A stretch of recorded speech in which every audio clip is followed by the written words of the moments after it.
Well, good morning. My name is Amanda Fiedler, and I'm here today to talk to you all about two careers that I am currently in. They kind of converged 2 years ago, or actually 4 years ago at this point. So the first one I'm going to talk about is senior media buyer. I have been a senior media buyer for several years, but started out as an intern doing transcription of commercial shoots.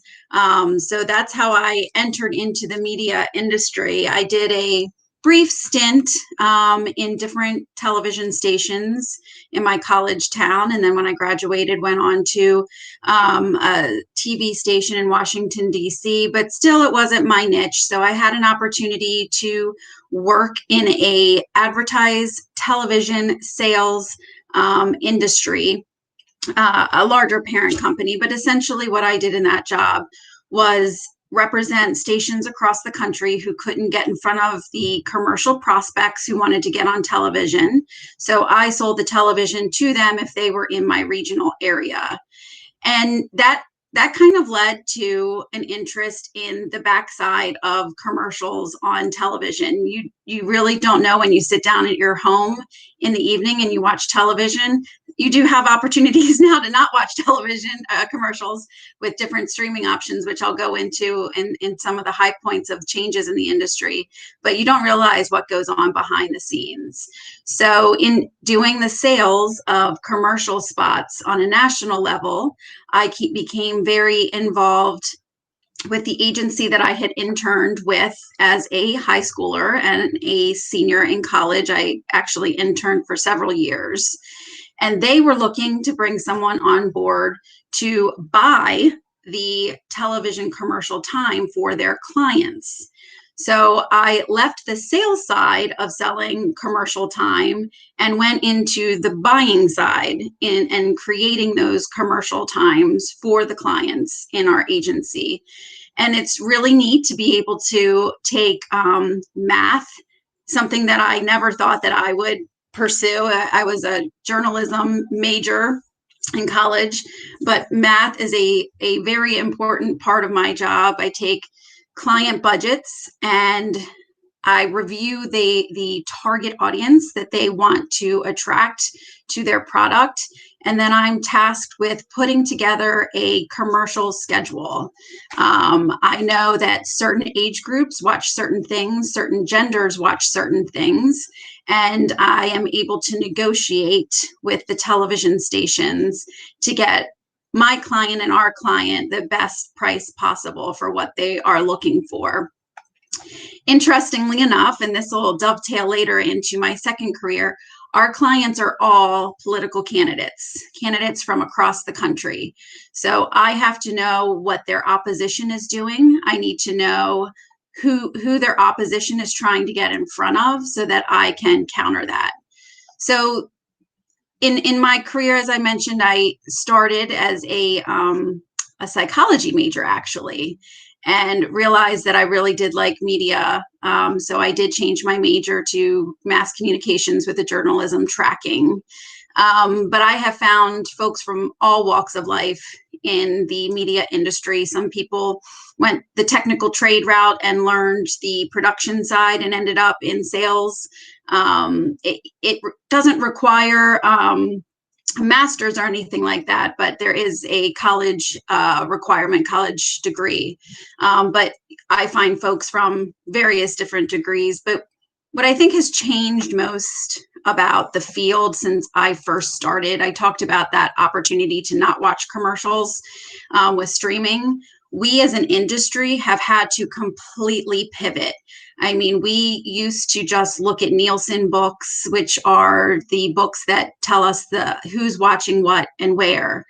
That's a lot more difficult to do when people are cutting the cord, and Nielsen can't really track them anymore. So I've had to do little classes on learning how to track people through cookies. Those are the things that you want to hide from advertisers on your computers. But there are also businesses that are now popping up that offer businesses like mine an opportunity to pay them a service fee to get the information that we're looking for, and in various different ways that you may not even think of. So that has been the biggest challenge of the industry. I will tell you, in the past year, the industry has really faced some challenges. Politicians will always advertise, but I know my friends who represent the retail industry, their clients did not have the money this year to advertise. They just, due to the coronavirus and restrictions. So there are some sectors of the advertising industry and the media industry that really were hit hard in the last year. So that job kind of dovetailed into my current job. As I mentioned, my clients are political candidates all across the country. So I had very general knowledge of politics at the federal level. My job allows me to work from home as a freelancer for my agency. And when I had my children, and when my youngest went off to kindergarten, I started getting very involved in local politics, specifically at first the Board of Education, going to Board of Education meetings, following the budget, and I started to testify in favor of certain things on the budget. This was about 6 years ago at this point. When I started going to the Board of Education budget hearings, I realized that the Board of Education, they weren't the ones with the purse strings. It was actually the county council and the county executive. So then I started to go to county council meetings and following the process and testifying on different pieces of legislation. And sitting in the audience, I felt that the person who was representing our district at the time wasn't the best person for the job. And I didn't know who the best person was, but I thought someone has to run against this person in the next election. And in talking to my fellow parents who were involved locally and them knowing my background, they nudged me and said, "Hey, why don't you do it?" So having my background in politics and understanding the inner workings after following the county council, then it had been about 1.5 to 2 years that I had followed it, I decided I am going to run for office.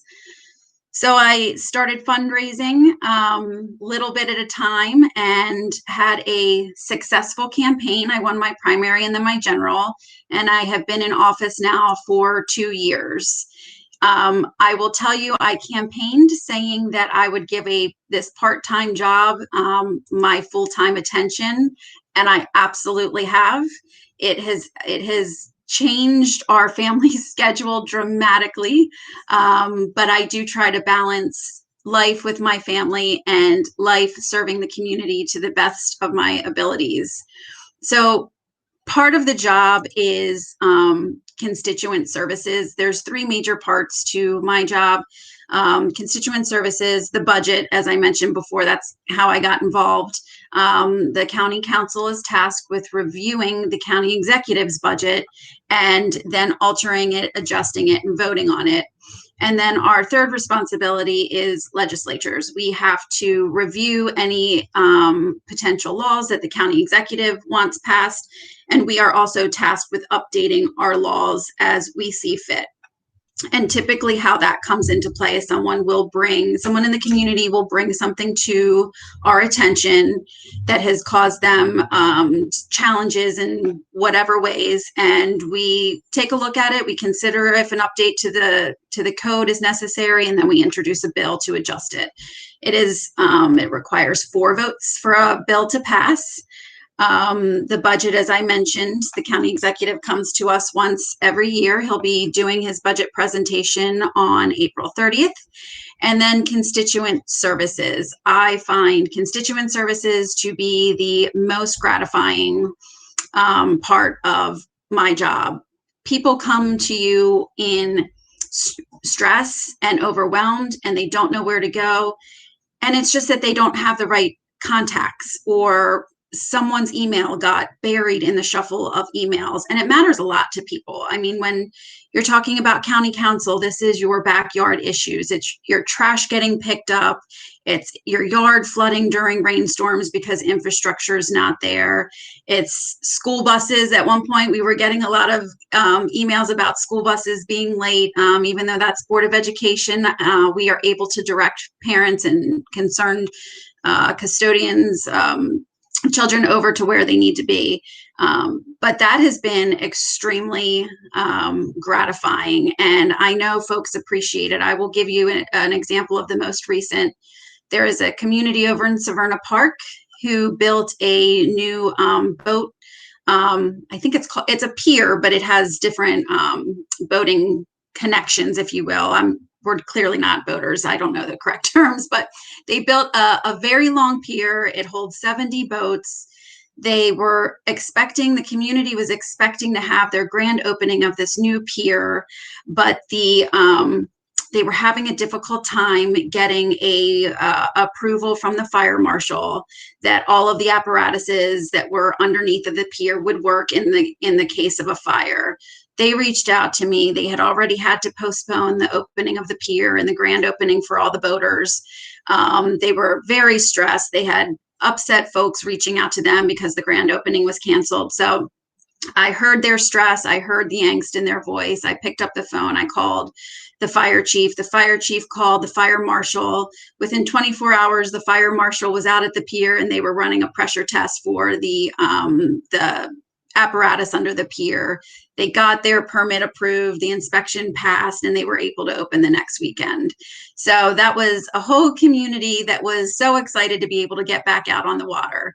That is just one example of my role in constituent services. And every election year, I take my county council hat off for a few hours during the day, and I put my media buyer hat on, and I put together schedules for candidates.